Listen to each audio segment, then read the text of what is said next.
read the script and immediately thought of Matthew. And the only other person that came right to mind was John Cusack. There wasn't really a whole long list of hot young actors. Well, there was several, but it was also just sort of think, because the character, unless it was done right, could be a real obnoxious brat. So that one, more than most, it was sort of obvious who we needed.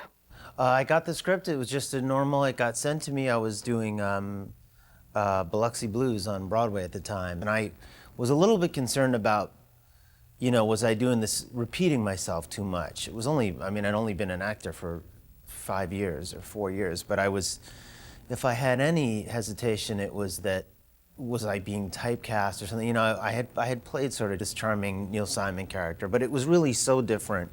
Just at that time in my career, I just remember being very concerned about trying to do a variety of things, and that might have caused me some pause. But I basically read it and thought it was just amazingly original and hilarious, and I was just thrilled to be asked. I was thrilled when we got Matthew, because then I wasn't sure where we would go. And it was a difficult part, because it was also, besides the sort of the buoyancy of the character, he had to talk to the camera, which can be difficult and hard to pull off. I had done Brighton Beach Memoirs, which was a character that talked to the audience, and so did the character in Biloxi Blues. So then when I got this script, it was kind of another character who talked to the audience. In fact, I thought, oh, wow, is this going to be what I do from now on? It seemed like every part I did, I broke the fourth wall. Never had one lesson. But it was very different. It was the first kind of contemporary comic role I had gotten. Ferris was doing what I think everybody at some point wants to do, which is just say, how could I be expected to go to school on a day like this? This is a beautiful day. I have things to do, and I'm going to take it easy. How could I possibly be expected to handle school on a day like this? I had a very good time working with him. He's very accomplished. He's a mature actor. He's got everything in place, and he does a number of different things. He can play a variety of roles, and has, and is just a real A actor. And it was really a great pleasure for me to work with someone like that, and someone who had very strong opinions and would throttle some of my tendencies, push me a little further in certain areas. I like that. If you're not over here in 15 minutes, you can find a new best friend. You've been saying that since the 5th grade. I was actually in New York in Biloxi Blues with Matthew. So I knew that he was being offered this picture, and then he took it. And then I was called in to audition, and at first the casting people didn't want to see me because I was in my late 20s. And then my agent said, well, he plays right next to Matthew every night on stage, and they play the same age. And I went in, and they were like, right, he looks very, very young. And they liked me, so they called me in to read for John Hughes. Well, I'd known Alan for a long time. He was going to be in my original Breakfast Club cast when I was going to shoot the movie in Chicago a year before I actually shot it. I was going to do it as an independent film. So I went in and I read with Matthew, and the great thing was we were already pals. We didn't have to make anything up. Oftentimes when you're in a movie and you have to play somebody's brother or husband or boyfriend or son or whatever, you have to sort of try to make this instant history. You try to bond with whomever immediately. We didn't have to do that. And it was just great. Here are these two guys who'd worked together, who knew each other, who were friends, who had to play friends. And, there's a great deal of benefit to doing that. I didn't bring two strangers in who had to simulate a friendship. They truly were friends. And, another of those little intangible things that somehow shows up on film.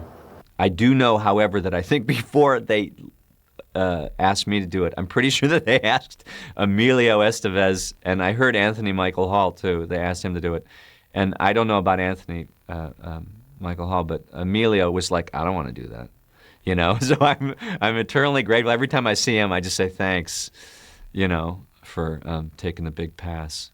You knew what you were doing when you woke up this morning, didn't you? Me? And I thought, what kind of girlfriend would Ferris have? Ferris could have any girl in the school, and I thought he would choose somebody very elegant and very restrained, rather than someone loud and brassy, and he would go for a partner, someone who could be his accomplice, someone who could play the clever companion.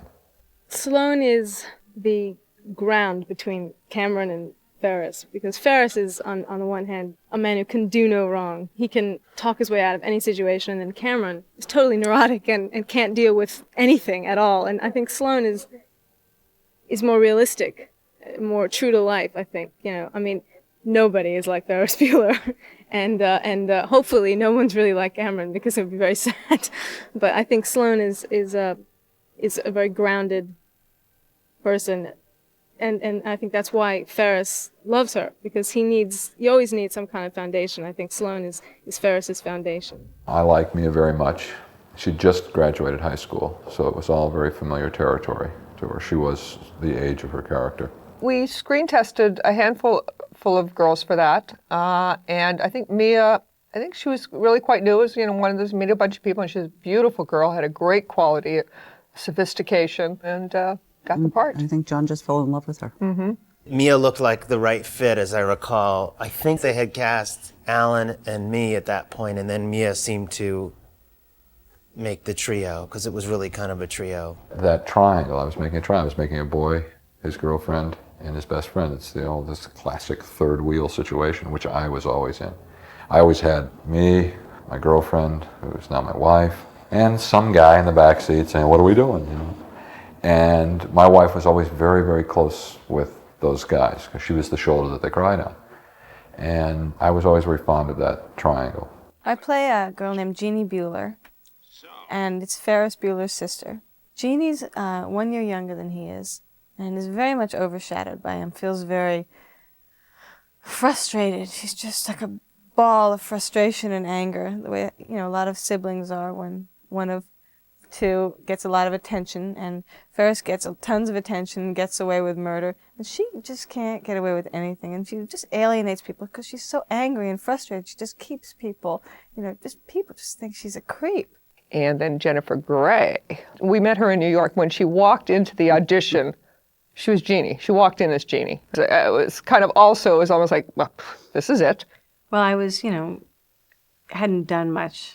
It was really at the beginning of my career, and I remember reading the script and kind of not getting it, and not really getting like all those monologues, and I was really stupid, because I really didn't get how great it was, and I kind of didn't really want to go in on it, and I kind of went in anyway, and I just, and I walked in and I met John Hughes, and I just fell crazy in love for him. I just was like, oh my God, I just thought he was the greatest. Immediately, I had immediate connection with him.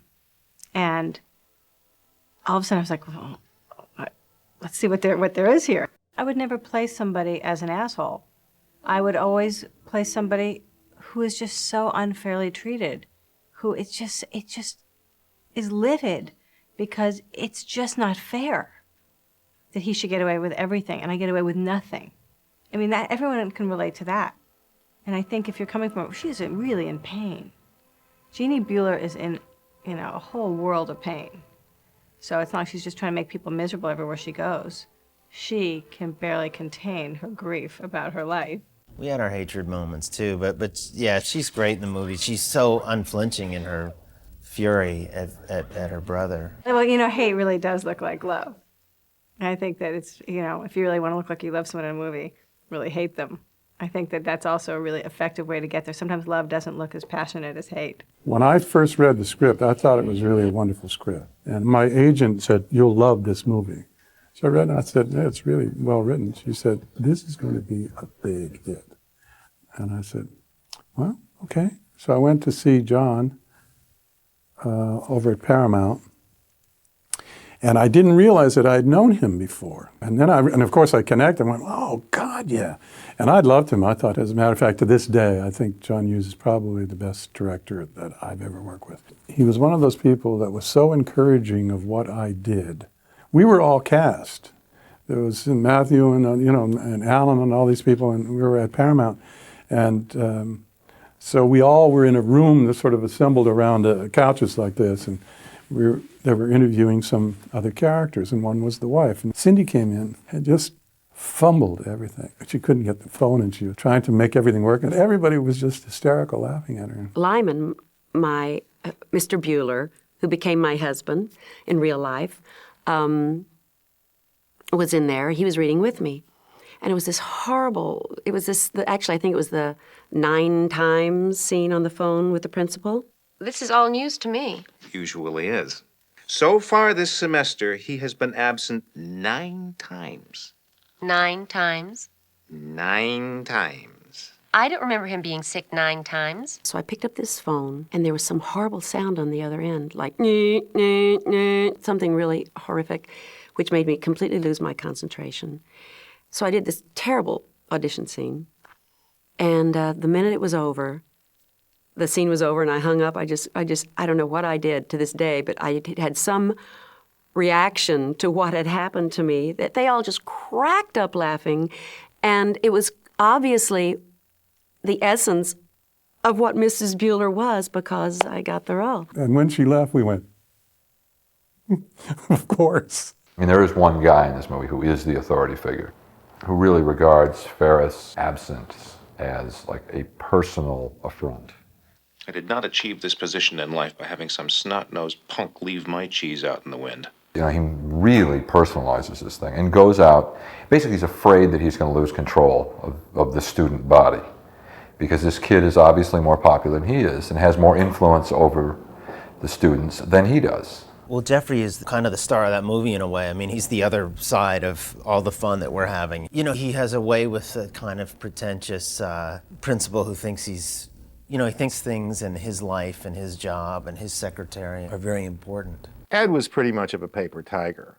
He was not that formidable. You knew that Ferris was smarter than this guy. If you think that there's no possibility that he's going to be discovered, then it doesn't make his day as perfect as it was. And his parents were easy to get over. Ed was not as easy to get over, but Ed was also not very bright. So, and you knew he wasn't going to win. He just wasn't going to win. So, but at least he stood some chance of ruining Ferris's day. Oh, Ed, you sounded like Dirty Harry just then. When I was looking for the secretary, either I ran across Edie Blinkler's picture in our files or was submitted or something, and I knew. It was almost like in my mind I stopped looking. That one really stands out in my mind. It was probably the only time that I had the confidence to just say, well, this is it.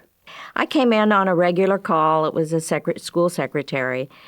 And I knew it was taking place in Chicago or the suburbs of Chicago. And I knew people with Chicago accents, and my aunts and uncles are from Wisconsin, right next door, with that upper tier, you know, that accent, you know, with the ea. And so I decided there was a line in the audition script with the one of, Ferris is very popular. The sportos, the bloods, the dweebies, the dickheads, the wastoids, they all adore him. And that's the way the line ended.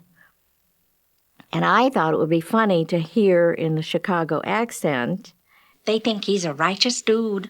And John laughed, because I didn't tell anybody I was going to add anything. But I'm an improviser. Whenever I'm working, I add the noise of life to whatever is in the script. Because as you go about life, there's little comments that you make to the side that can't be scripted. But in the moment, they are appropriate. So he laughed, and I got the part. And I think it was by adding, you know, the accent and that dude. Bueller.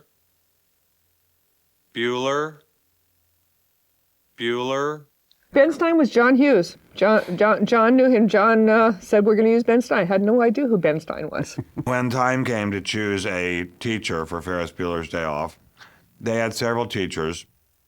They wanted me to just do one simple thing, call the roll off stage. Adams, Adamley, Adamowski, Bueller. And the studio extras, who were students, laughed so hard, and all the crew laughed so hard, that John Hughes called Michael Jenich aside, and they had a hurried conference, and they said, we're going to put you on camera. We'd like you to improvise a scene, a subject you really know well, and just do a scene, and just, we're not going to write anything, you just improvise it. We're going to set up a scene of a classroom. So I thought, well, what do I know really well? And I thought, well, let's see, I know really a lot about the Great Depression, so I'll teach about the Great Depression. To alleviate the effects of the, anyone? The Great Depression. So I just improvised that scene on camera. And we just did it all in one take. I did it all out of my head. There was not one word written. And everybody laughed and laughed and laughed and applauded. They did something I've never seen before on any set, which is they formed a semicircle around the camera and the sound people. And when I was done, they applauded. And Matthew Broderick came up to me and he said, that was incredible. He said, you're a great actor. Have you done much work on Broadway? And I said, well, I'm not really an actor. This is only the second movie I've ever been in. But I knew something good would come of it. And I was probably the happiest I've ever been in my whole life that day. He is as mystified by their reaction as they are by his. There's no communication between these people whatsoever. They're staring at him, and he's just rambling on, and it's as though he knows that they don't understand what he's saying. He has to say it. He'd probably much rather talk about something else, but it's economics and it has to be discussed. But see, here's what happened. When they started applauding afterwards, I thought, hey, they're really happy. I've taught them something about economics, about the effects of tariffs on trade and economic policy and economic growth. They're proud of me for teaching them about economics. But no, they thought it was boring. But even now, when I watch it, I think it's quite interesting.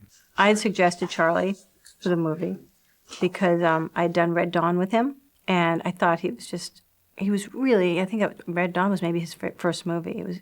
He just was new on the scene, and John had worked obviously with Emilio in Breakfast Club, and so I said, it's his brother. You've got to meet him. I think he's got a real, star quality. You've got to see him. He's really cute. He's really got a great charismatic thing. You got to check him out. And they auditioned him, and he got the part, and he was just so perfect in that movie. Ferris Bueller's was the first opportunity I had, and I got a call completely out of the blue from my agent saying, well, John Hughes wants to see me. I'm like, that's great, but he wants to see you in Chicago tomorrow. And I'm like, great. So I jumped on a plane, and I ended up in some fancy hotel and waited all day to see John Hughes, like, the Wizard of Oz or something. And finally I was given audience with the great man. And it was up in some suite in a hotel, and he's a big guy. And he was sitting there, and he was wearing all denim. And I was like, wow, he had this weird haircut, and I don't know what it was. And he was there with Sara and Jenny Gray. And I'm like, this is really cool. I'm in the room with a film director and two really cute girls. Well, Richard Edson has such a great look, and I think we laughed a lot when we came in. And John had a lot of fun at auditions. I mean, he loved to tell stories. So actors were very comfortable. I mean, when you came in to audition for John, you had your time with John. You really had chatted all of his attention. Yeah. He'd spend a lot of time with people. And we didn't talk about anything. I mean, we talked about, I don't know what we talked about. Chicago Cubs, New York Mets. We didn't talk anything about the movie, except a little bit. He said, well, I got this idea, this guy, this parking valet, and he's got a buddy, and he's still a car, and what we have in mind is that we're going to follow you all around town. It'll be like a parallel movie. I'm like, that sounds great, yeah, I'm ready. And they shipped me off back to New York, and then I heard the next day, it's like, yeah, he wants you to come out here and do it. So I did. Why not? So I come out there, and I remember they give me the character didn't have a name. And I was like, I'm not going to play a character without a name. So I said, oh, fine, go name yourself. And I thought the guy was like Eastern European for some reason. I don't know. Maybe just the look I was sporting at the time struck me as East European. So I picked out the name Smiznik. I don't know where I got that name, but Smiznik, because it doesn't have any vowels. I'm suggesting that you leave before I have to get snooty.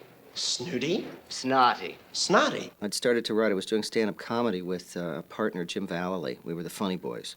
And we were doing stand-up comedy, and we met with John Hughes.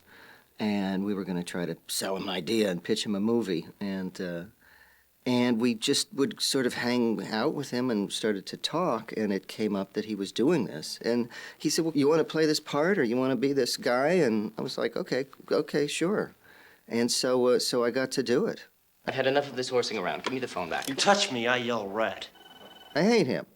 Because we all go up against that guy, and we all wish we would be able to outsmart him. You know? Because Ferris is willing to go a step further than my guy can go. A, you can never go too far. B, if I'm gonna get busted, it is not gonna be by a guy like that. And I've never been that smart to be able to outsmart that, you know, that mid-management, mid-level kind of officious jerk, you know. John Hughes is not a normal person. He's an extraordinary genius. I mean, he's not like your normal self-involved, self-impressed, wildly self-praising and self-pitying Hollywood screenwriter. He's a genius. And the stories of John's speed of writing scripts are all true. Ferris Bueller, the legend is, and I think it's true, is that there was the threat of a writer's strike. And Ned Tannen came to John and said, I want you to make a movie for me, and I want you to make a movie right now. And if you don't write the script or turn it into me before this writer's strike might happen, which was like 3 weeks from then we won't be able to greenlight it. So John said, well, I have an idea, let me think about it. And he went home, and 7 days later turned in Ferris Bueller. I remember him saying, I think 6 days. He said, I wrote it in 6 days. And some agent at the time said, think how good it would be if he'd spent 7, you know, or 8, or some joke, but mean joke, I guess. But I guess it just spilled out of him very quickly. I think most of his movies were written rather quickly. It's like he gets an idea and then just locks himself up, and out they come. You know, John, as the director and the producer and the writer, I mean, it was all out of his head. He had a very rounded view of how character, story, and photography all work together. And also because of his position, he was able to incorporate ideas as they came. Even if it hadn't been prepared for, if there was an idea that arose or a situation that needed expanding, or he could see it on the day and take advantage of it. He would start rolling film and then, you know, play with the lines a little bit, always making sure he got what was in the script, and sort of be open to what was going on in the moment. I think that's one of the things that I think he was greatest at, from a character point of view, from a comedic point of view, that he was very open to what was happening with the actor and with the rhythm of the dialogue in the moment. I mean, he's a man who really has to have that power, who has to sit on a throne. In fact, I gave him a chair that's very low to the ground. I don't know if anybody will notice it. We had the whole desk, the whole thing lowered, so that when he's sitting at his desk, his secretary towers over him. John said, I need, you know, some kind of frantic action, you know, if we could go from one office to the other. And there wasn't anything scripted for it. And Jeffrey Jones was very much a script guy. He wanted a sense of panic and disorganization. I'm not exactly sure how much of it was scripted and what wasn't, but I know that a great deal of it was ultimately we just did it and the camera was running and we just made stuff up. So John said, you know, can we do some stuff back and forth between these offices? And I said, okay. And Jeffrey's eyes got really wide and he said, what are we going to do? And I said, well, we'll play a game. You remember the bowling games? This one is called Help Hinder. I'll look like I'm trying to help you, but I'll get in your way. So that'll give you something to play against. So in whatever direction I'm going, you'll be going in the opposite direction. Help, hinder. So we'll just see what happens. So that whole scene where we're going back and forth and he drops the phone and I pick it up and try to be him. All of that done, complete, one take. Because it truly, you know, Jeffrey was frantic. And I knew where we were going, you know. Whatever way he was going, I was going to be going in the opposite direction and try to impede him. and it worked out great. Somehow we got it on film. We knew the basic outline of what to do and put it together. And that whole thing of Edie pulling pencils out of her head, she came up with that. And I decided I was going to do the bubble hairdo. I looked at her age, and I figured she had a bubble hairdo when she was in high school, and she thought she looked best that way, so she kept it. So I teased it up as big as I could and then smoothed it down and sprayed the hell out of it so it wouldn't move. And I arrived on the set. And John looked at me and he said, "How many pencils can you think you can fit in that hairdo and that wouldn't fall out if you bent over?" I said, "Well, let's just see." So I just started sticking them in there and testing it and sticking them in and testing it. So we got 4 to stay without, being seen by the camera or falling out if I leaned forward. So that's how we came up with the first shot of Grace. John Hughes is just, I haven't seen him for a long time, but when I knew him, was hanging out with him, I just have always been knocked out by just how smart and funny he is, and just how I loved working with him. I loved his playfulness and the way he would just make the face he wanted me to make. And I would just mimic him doing his Jeannie Bueller face, and just bug your eyes out, bug them out more, and I'm like, really? Do you think this is just gonna look really bad and really big? And he'd be like, no, just do it. And so I'd be like, I was just so nuts for him. I would just do anything he said. It's all right, Grace. It's Ferris Bueller, little twerp. I'm gonna set a trap and let him fall right into it. I'm sure Jeffrey thought up a lot of stuff and was inspired by John. John was very happy for people to be active and take an interest in how to make gags work, and he just loved it. He would spend all the time you needed getting those things to work right. And playing the bad guy is always probably the most fun. And for Ed, getting what he deserves, it was so much fun. John likes to shoot a lot of coverage, not just in terms of sort of improv with the actors, but different, he'll do the same line, medium shot, semi-close-up, and a tight close-up, and then build a rhythm in editing. He was very interested in the rhythm of editing, the character rhythm of editing. So scenes that were a give and take between characters, and there was a lot of dialogue, he took his time with. There's a drive, left field, twisting, and into foul territory. When we were at the ballpark, we did the lines, and then he'd say, just do something, to take us out, And so I started doing this stuff. It was something that the kids in the neighborhood used to do when I was a kid, when they played ball, and they would say, he can't hit, he can't hit, he can't hit, he can't swing. Hey, swing, batter, he can't hit, he can't hit, he can't hit, he can't hit, he can't hit, swing, batter. He would keep the camera rolling, and he'd say, let's do that again, and at the end of it, say it, and he'd give direction while the camera was rolling. Try it the same way, but at the end, pause before you say this line or add this line.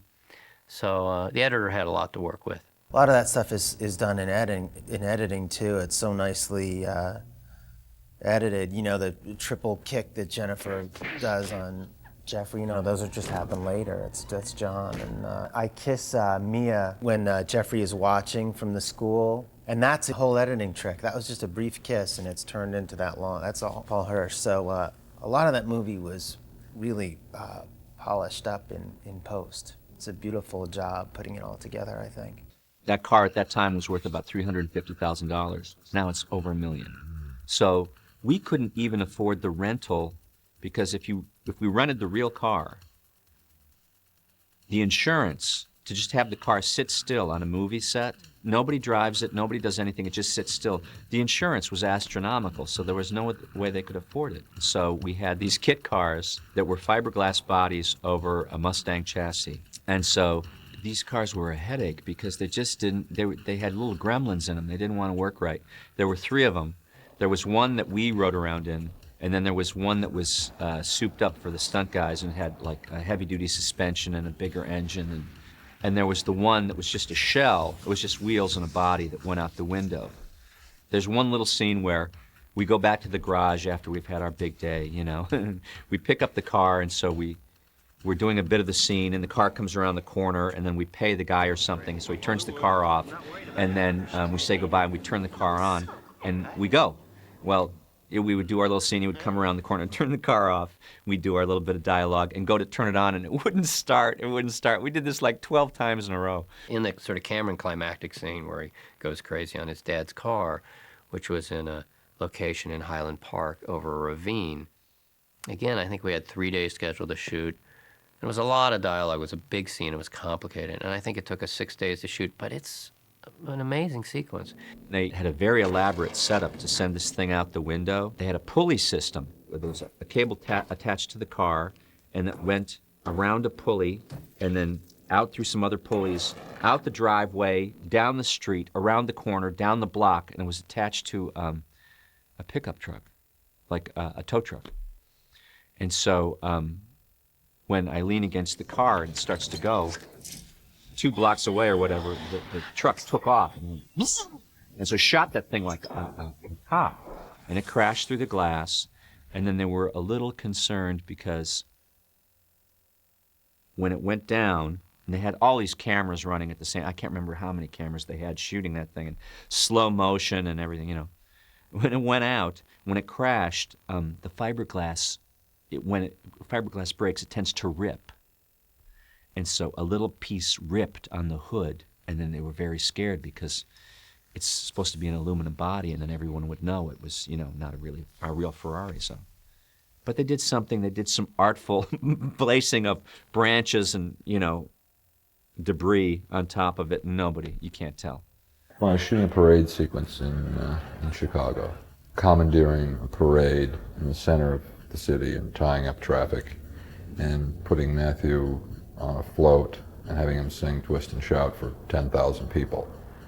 As a kid, I was always on that street, walking up and down the street, and I worked, when I was in advertising, I was about 2 blocks away from there, and whenever there was a parade, I'd slip out of work and go stand there and watch the parades go by. And here I am, you know, 10 years later, having my own parade. And it just turned out that right in the middle of our shooting was this parade, a huge parade, and I'm forgetting, but it was something like the General von Steuben parade, who was a German or a Polish-German general who had helped during the Revolutionary War. And so the city said, here are the people to talk to. They were thrilled. They said, yeah, we'll let you shoot it. The parade is certainly something I'll remember forever. That was nerve-wracking because it was, you felt you had to get it. I mean, there were something like 10,000 people in some of those shots. So, you know, you want to get it right because it's hard to get all of them to come back again. And we had worked very hard preparing for that. And I think they did like a promotion like on the radio, you know, come to be in a Paramount movie, you know, which really means come work for free all day. You know, but people are like, yeah. And but then when they got there and they blared the music out, everybody really had a lot of fun. Kenny Ortega choreographed that stuff. And we worked really hard on it. And then early on in the shooting, there's a scene where it takes place late in the movie where I'm running home, my father's in a car, and we almost see each other, and then I run through a house. Inside the house, that's a stuntman takes over for a moment, but on my way out the back of the house, I hurt my knee. I had a knee injury that I had knee surgery years earlier, so I almost couldn't do that jogging. So the parade stuff didn't shoot until toward the end of the shoot, and I was just terrified that my knee would hold up. And it didn't quite. So a lot of the original choreography for that is not in it because I was literally just barely able to do it at that point. So poor Kenny Ortega's choreography with knee slides and all these things didn't work. And I remember learning it, and then I also remember John Hughes with a bullhorn saying, now do it again, but just don't do any of the steps, just make everything up. And I think that's mostly what we did, we just made it up. Yeah, the window washer guy, I think that's spontaneous. I think that's a real person. I'm not sure. But then there's that beautiful mix of actual dancers, you know, along the sides too. That looks so cool. And all the girls on the floor were great. And it was really, really thrilling. One of the most exciting times I've been involved in, probably, in a movie. I really love that I worked on it. I love that I collaborated with John. I did several other movies with John, which I love also. As a producer and as an executive. I'm really proud to be part of something that's endured for so long and inspires again. And also, you know, I can look at this movie and go, this movie's great, you know, all these years later. So clearly something I'm very proud of. everybody in that movie is great. There's no